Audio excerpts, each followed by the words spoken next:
इसको ध्यान से सुनेंगे। न्यूक्लियस को बोला जाता है केंद्रक। देखो बेटा, न्यूक्लियस में आपने देखा कि न्यूक्लियस सबसे पहले तो यह जान लीजिए कि जेनेटिक मटेरियल रखता है, जेनेटिक मटेरियल रखता है। न्यूक्लियस जो है यह जेनेटिक मटेरियल रखता है। जेनेटिक मटेरियल का मतलब होता है आनुवांशिक पदार्थ। आनुवांशिक पदार्थ थोड़ी सी चर्चा मैं कर लेता हूं आनुवांशिक पदार्थ पर। देखो बेटा, हमारी बॉडी में आनुवांशिक पदार्थ के रूप में क्या होता है, आपको मैंने पहले भी बताया था कि जो न्यूक्लियस होता है उसमें एक होता है क्रोमेटीन मटेरियल। बहुत ध्यान से सुनिएगा, क्रोमेटीन मटेरियल। ये जो क्रोमेटीन मटेरियल होता है ये कुछ और नहीं होता है, ये क्रोमोसोम होता है। क्रोमोसोम यानी गुणसूत्र कहा जाता है। ये जो गुणसूत्र होता है ये बना होता है डीएनए और एक प्रोटीन होता है जिसको कहते हैं हिस्टोन प्रोटीन। डीएनए और हिस्टोन प्रोटीन से मिलकर बना होता है यह क्रोमोसोम। इस क्रोमोसोम की खोज, अगर आपसे प्रश्न किया गया कि क्रोमोसोम की खोज किसने किया है, तो याद रखिएगा स्ट्रासबर्गर ने किया है। और क्रोमोसोम का नामकरण किसने किया है, अगर गुणसूत्र नाम पूछा जाए कि गुणसूत्र नामकरण किसने रखा है, तो एक साइंटिस्ट है जिनका नाम है वाल्डेयर। यह याद रखना बेटा। न्यूक्लियस अपने पास आनुवांशिक पदार्थ रखता है। आनुवांशिक पदार्थ क्या होता है, क्रोमेटीन मटेरियल होता है। यह क्रोमेटीन मटेरियल क्या होता है, गुणसूत्र का बना होता है, क्रोमोसोम का बना होता है। यह जो क्रोमोसोम होता है यह डीएनए और हिस्टोन प्रोटीन का बना होता है। यह क्रोमोसोम की खोज स्ट्रासबर्गर ने किया है, क्रोमोसोम का नामकरण वाल्डेयर ने रखा है। यह जो डीएनए होता है, इसी डीएनए के ऊपर जीन नामक संरचना पाई जाती है, जीन पाया जाता है।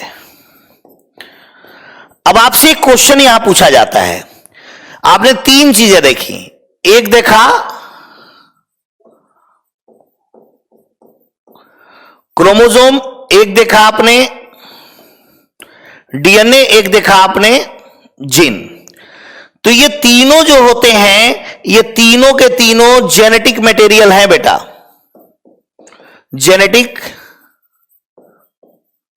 मटेरियल है।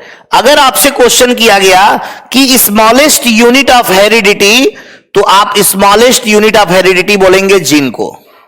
जीन जो होता है ये स्मॉलेस्ट यूनिट ऑफ हेरिडिटी के नाम से जाना जाता है। स्मॉलेस्ट यूनिट ऑफ हेरिडिटी का मतलब होता है कि ये आनुवांशिकता की सबसे छोटी इकाई है। आनुवांशिकता की सबसे छोटी इकाई है। बेटा एक बात और जान लीजिए कि आनुवांशिकता होता क्या है। आनुवांशिकता का मतलब होता है कि जो माता पिता के अंदर जो आनुवांशिक लक्षण होते हैं वो बच्चों में आते हैं और बच्चों से उनके बच्चों में पीढ़ी दर पीढ़ी वो स्थानांतरित होते हैं। यानी transfer of hereditary character from parents to progeny with the help of genetic material. Listen to me carefully. Transfer of hereditary character यानी कि आनुवांशिक लक्षणों का स्थानांतरण फ्रॉम पेरेंट्स टू प्रोजेनी यानी माता पिता से बच्चों में आनुवांशिक पदार्थों के द्वारा जो होता है उसी को बोला जाता है आनुवांशिक लक्षण। यह आनुवांशिकता की सबसे छोटी इकाई है जो माता पिता के लक्षणों को, हेरिडिटरी कैरेक्टर्स को लेकर जाता है बच्चों में। तो ये जो होता है, जो न्यूक्लियस होता है, ये जेनेटिक मटेरियल रखता है। जेनेटिक मटेरियल का मतलब होता है आनुवांशिक पदार्थ, यानी क्रोमेटीन मटेरियल रखता है। क्रोमेटीन मटेरियल क्रोमोसोम का बना होता है। ये क्रोमोसोम डीएनए और हिस्टोन प्रोटीन का बना होता है। याद रखिएगा, बहुत बार क्वेश्चन पूछा गया है बेटा ये जो क्रोमोसोम होता है ये डीएनए और हिस्टोन प्रोटीन का बना होता है। डीएनए के ऊपर जीन पाया जाता है और ये जो जीन होता है ये आनुवंशिकता की सबसे छोटी इकाई बोली जाती है। इस प्रकार क्रोमोसोम, डीएनए और जीन जो होते हैं ये जेनेटिक मटेरियल के रूप में जाने जाते हैं। क्रोमोसोम की खोज स्ट्रासबर्गर ने किया है और नामकरण नेमिंग वाल्डेयर ने किया है।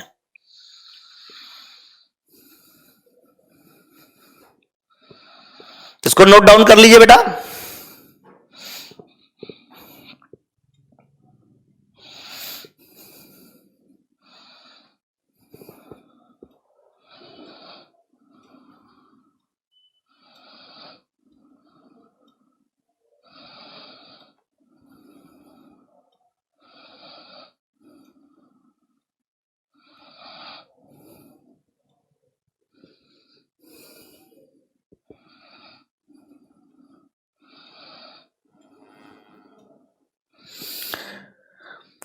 अच्युता जी, केंद्रक के कार्य होते हैं, जितने भी आनुवांशिक जानकारी होती है ना, उन सभी आनुवांशिक जानकारियों को यह अपने पास रखता है। और सेल के अंदर होने वाली जितनी भी क्रियाएं होती हैं, सेल के अंदर जितनी भी एक्टिविटीज होती हैं, जितनी भी क्रियाएं होती हैं, उनको यह रेगुलेट करता है, नियमित करता है। इसीलिए इसको केंद्रक के नाम से जाना जाता है।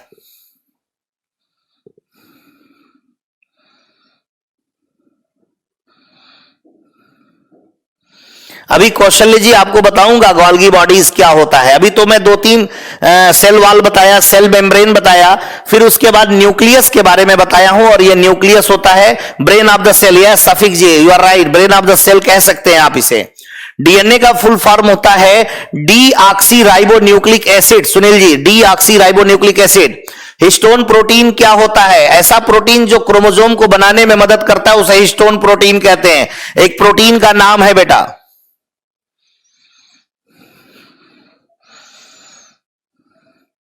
Yes, genetic material carries hereditary information. You are right, Monu ji.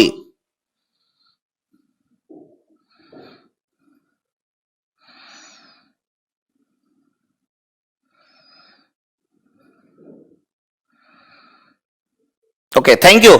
इसको नोट डाउन कर लिया आप लोगों ने। अब आगे बढ़ते हैं। ये जो न्यूक्लियस होता है बेटा,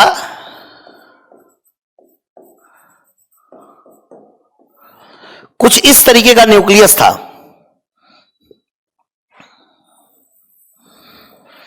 इसके बाहर ऐसे ये होता है न्यूक्लियर मेम्ब्रेन। Nuclear membrane. इस न्यूक्लियस की खोज अगर किसी ने पूछा कि न्यूक्लियस की खोज किसने किया, nucleus was discovered by Robert brown. सभी लोग नोट कर लेंगे, रॉबर्ट ब्राउन ने न्यूक्लियस की खोज किया था। रॉबर्ट ब्राउन ने न्यूक्लियस की खोज रॉबर्ट ब्राउन ने किया था। और ये जो होता है ये न्यूक्लियर होता है, न्यूक्लियस। इसके अंदर होता है न्यूक्लियोलस।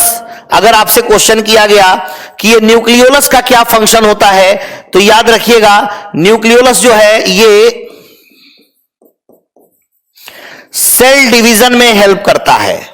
ये सेल डिवीजन में हेल्प करता है न्यूक्लियोलस। बस इतनी सी बात याद रखिए कि ये न्यूक्लियोलस सेल डिवीजन में हेल्प करता है। इसके अंदर एक जेनेटिक मटेरियल होता है जिसे मैंने अभी बताया, जिसे क्रोमेटिन मटेरियल के रूप में जाना जाता है, क्रोमेटिन मटेरियल। और इसके अंदर तरल पदार्थ पाया जाता है जिसे न्यूक्लियोप्लाज्म कहते हैं। न्यूक्लियोप्लाज्म यानी केंद्रक द्रव्य के नाम से जाना जाता है। केंद्रक द्रव्य के नाम से जाना जाता है। ये जितने भी जेनेटिक इंफॉर्मेशन होता है उन सभी जेनेटिक इंफॉर्मेशन को अपने पास रखता है। और सेल के अंदर जितनी भी एक्टिविटीज होती है, सेल के अंदर जितनी भी एक्टिविटीज होती है, सेल के अंदर होने वाली सभी क्रियाओं को नियमित करता है। Regulate the all cellular activities in the cell, cell के अंदर होने वाले सभी एक्टिविटीज को यह रेगुलेट करता है। रंजीता जी, क्रोमेटिन मटेरियल का काम क्या है? क्रोमेटिन मटेरियल अभी मैंने बताया है कि क्रोमोजोम से मिलकर बना होता है। क्रोमोजोम एक आनुवांशिक पदार्थ है और आनुवांशिक पदार्थों का काम होता है माता पिता के आनुवांशिक लक्षणों को बच्चों में ले जाना। तभी हम प्रमाणित अपने, देखिए आनुवांशिक लक्षण क्या होता है? आनुवांशिक लक्षण व्यक्ति की वास्तविक पहचान बताने के लिए जरूरी होता है। अगर डीएनए अगर ना पता चल पाए, अगर जैसे मान लीजिए कि कोई बच्चा है, उसके माता पिता कोई दूसरा आके कह रहा है कि मेरा बच्चा है, कैसे पता करेंगे कि वो किसका बच्चा है? तो डीएनए की जांच की जाती है। वो डीएनए उस माता पिता के डीएनए से मैच करता है तो उसे डीएनए फिंगरप्रिंटिंग के नाम से जाना जाता है। उस आधार पर उसकी वास्तविक माता पिता की पहचान की जाती है। तो यानी व्यक्ति की वास्तविक पहचान के लिए आनुवांशिक लक्षणों का जानना बहुत जरूरी है। और आनुवांशिक लक्षण जो होते हैं ये आनुवांशिक पदार्थों से आते हैं और आनुवांशिक पदार्थ जो होते हैं वो केंद्रक में पाया जाता है।